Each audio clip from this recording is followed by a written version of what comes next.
Hello, and welcome back to TGTV, and more specific, ladies and gentlemen, welcome back to me working out how to take the handbrake off my Ferrari 250. I think it was off already. There we go. Let's see, shall we? We are pulling out of Joe Macari because I've just paid my bill here, and the car has just had some work. So let's try not to take the corner off anything. Let's take her for the first drive on this channel. The door is open. What an idiot. I'm glad you all caught that. Not sure 250 ownership is for me. This is the first drive of my 250 GT Pininfarina Coupe on the channel. It's the first time I've driven it really, bar dropping it off at the service. This is my second ever time driving a Ferrari of this age. Let's see how this goes. We've got a bit of traffic, so hopefully it doesn't overheat. We've got my seatbelt on here, which I'm pretty sure I've not done that properly. I don't know how we do that. It's kind of like EasyJet, but a little bit more complex. Initiative test completely failed there. Maybe it's like that. I don't know. Anyway, I'm pretty sure that's going to be the least of my issues, should there be a shunt. It's the hottest day of the year so far as well. No aircon, so we'll see how much of a sweaty wreck I turn into by the end of this. So if you didn't catch the last video, it's just come from Joe Macari. We've had a full service. We've had the fans sorted for the engine because they weren't coming on. We've had a stereo fitted in there. We've had new oil filters, new fuel filters, new brake fluid, brake servicing. Like, everything's basically been done on the car, and it's good to go for at least another year. We've had new plates put on the car. Seatbelts were in it already. I'm not really 100% sure whether or not that's going to be doing much in the event of a shunt. Let's give the boys a toot. But this is my first proper time to actually enjoy the car, because on the way down here, I must admit, Octane said it was good to go, but it did need a service, and kind of anything could happen. So I was a little bit stressed on the way down here, but now I know it's actually quite unlikely to overheat. Tooting of the boys in the showroom. I'm actually a little bit more relaxed. I'm a lot happier in here, and I didn't actually film the drive down here because I was so stressed. That was my first drive. I thought the first time I've even sat in this thing, I don't want to be filming a video. It is a driving experience unlike anything else. It's a bit boaty. I'm not going to lie, it's a bit boaty. There's quite a lot of weight behind the steering wheel. The brakes are, you've got to kind of call ahead if you want to stop. You've got to book in a stopping slot down the road. You are kind of having, bloody hell, you are having to look quite far ahead of you to see what's going on. The Gen 1 cars, this is a Gen 1 car, had drum brakes, and I believe the Gen 2 variant, which I think started maybe 1959 production, I think this is a 58/59 car. The latter variants had discs, so this is a drum brake car.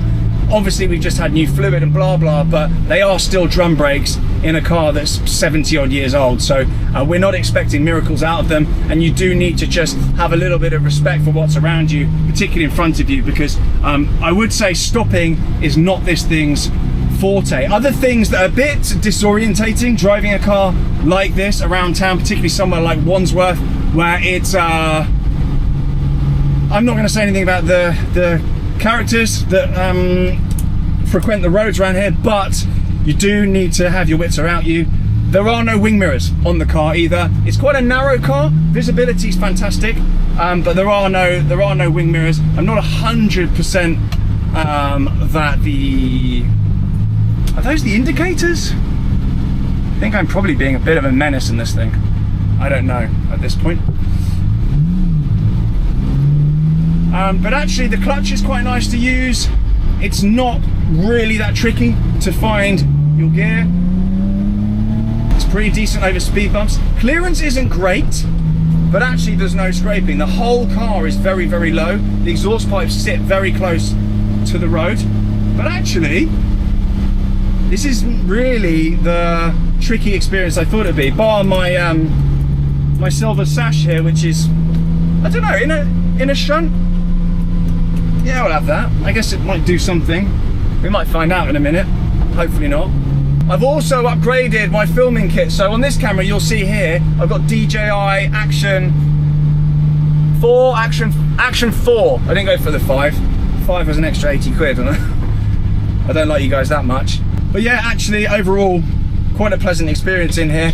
These cars are slightly different to some older cars in that they do enjoy being revved out. You do need to give them a bit of an Italian tune every now and again. So this is something that I'm going to have to use on a fairly regular basis. I'm going to have to take it out for a spin. Obviously now that it's summer, less of an issue with that.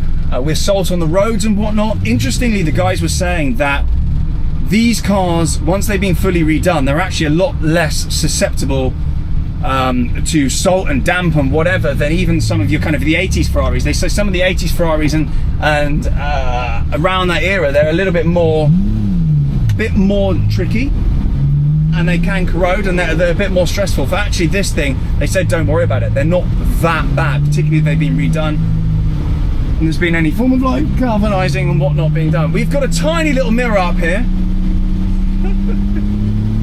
Delivery drivers and whatnot.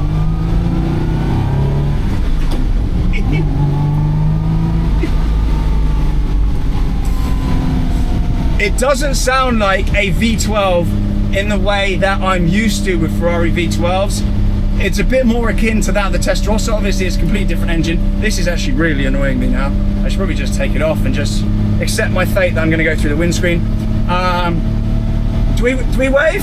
The Ferrari people? Guy in a pista. I don't know if that was acceptable. I feel like I'm properly part of the club now. Oh god, oh god, oh god. Forgot about my brakes there. Out of it.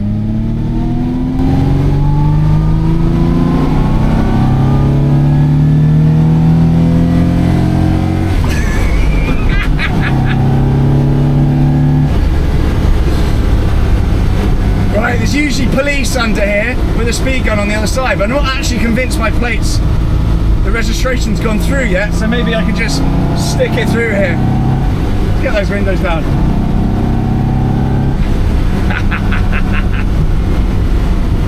Never did I think I would be smashing a 250 down the A3. Never as a kid did I think that this would be an option for me, even borrowing one off someone, let alone mine. What is life? This is ridiculous. What a lucky boy. I don't want this to ever end. I don't know how I've managed this, but I'm just so over the moon. This is a joke. Had a puddle there. Don't fancy that. Not 100% convinced there's any fuel in it. Where's the fuel? Oh no, I do have some. So bar the lack of aircon then, I could actually quite happily drive this fairly long distances. Obviously you don't have like Waze and whatever, that's a phone cradle job. But actually, I'm chilling in here. The driving position's really nice.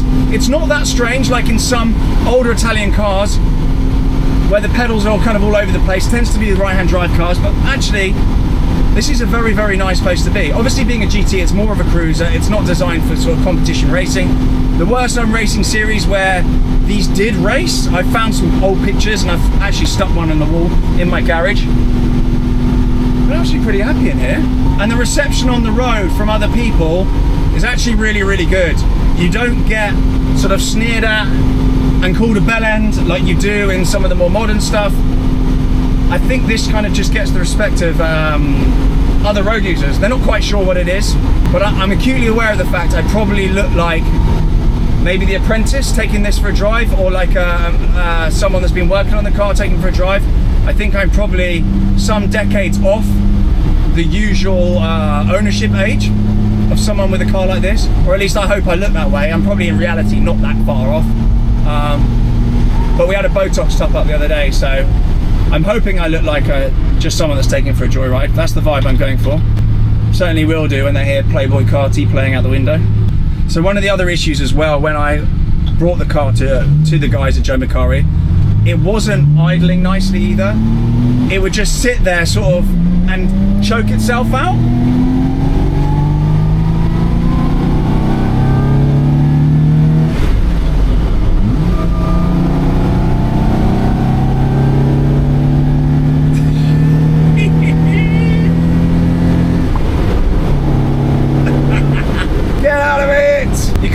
Like you've got diplomatic immunity and something like this. You should be able to just do whatever you want.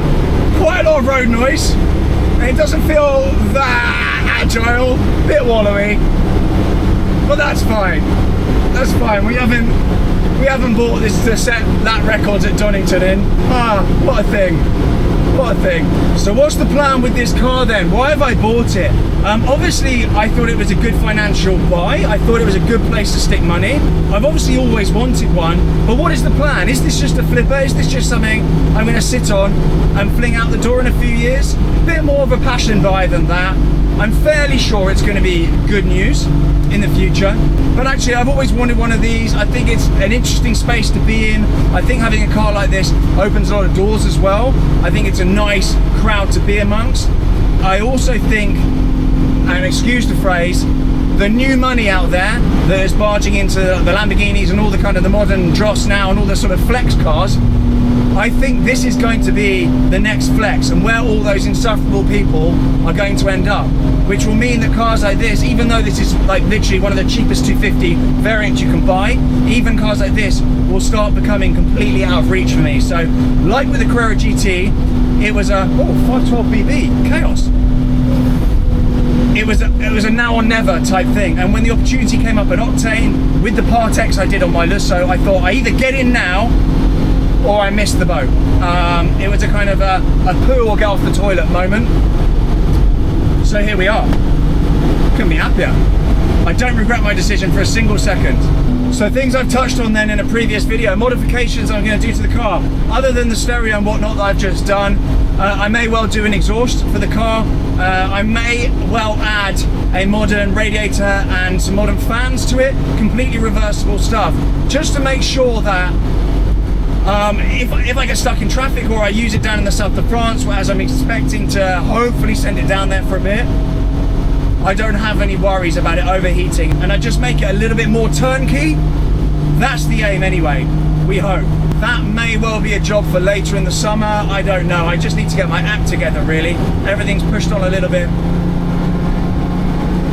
further into the year than I thought it would. I thought this was going to be a quick turnaround job. I've been away a lot and the car's been sat around at the guys at Joe Macari's for a couple of weeks waiting for me to come and pay the bill. So I'm hoping to do an exhaust at some point, and that will help solve some of the clearance issues as well, because there are some speed bumps which I suspect may well catch the bottom of the car. Other than that, it doesn't really need anything. An annual service on this car, not the end of the world. If you consider that your Aventadors and stuff like that, they're about £4 a service now. These cars are at least under half that. Unless there's something catastrophic, they're about under half that, which really isn't the end of the world. You've got the likes of Joe Macari, which I would say are probably the best place to take these cars. They've got warehouses and warehouses full of spare parts. A lot of the Ferrari original parts. Your consumables are very readily available, but things like the steering wheel, they have those around. And there's not that many places that have stuff like that. But honestly, if you're thinking about getting into one of these, I don't think they're that scary. Unless it hasn't been restored, they're not that scary. And if it hasn't been restored, just put some money aside or borrow a little bit extra with some guys like Charles and Dean, and you'll be able to do it. You'll be able to borrow a little bit extra for restoration costs and factor it all in. But on the finance side as well, these aren't that scary. The residual value on these means that actually borrowing the money is a lot cheaper than it would be against something like a Lusso or something like a 296, which is in free fall. Less so now, but yeah, look into it. Get a quote on something you like the look of with a Ferrari badge on it from this era, and I guarantee you'll be surprised, finance-wise, how reasonable it comes out. I'm not going to say it's cheap, but the monthly costs on this are around the same as what it was on my Lusso. And bear in mind, this was multiples of what the Lusso costs, and the monthly cost is around the same on a repayment basis because of the residual value. So get a quote before you rule yourself out of something like this. I'm popping in to see Anthony at her parents' house, and then I'm going to take this thing home. I'm going to give you guys and girls a full garage update as well, so stay tuned for that. But for now, thank you very much for watching. This is the first time I've tested the sound on this camera, so I'm hoping it's okay with a bit of Final Cut Pro voice enhancement. Otherwise, this video is going in the bin. But thank you very much for watching. Do subscribe, and I'll see you with a garage update, my new Ferrari, which I haven't revealed yet. It also has a manual gearbox, and some other surprises very soon on the channel. Ciao!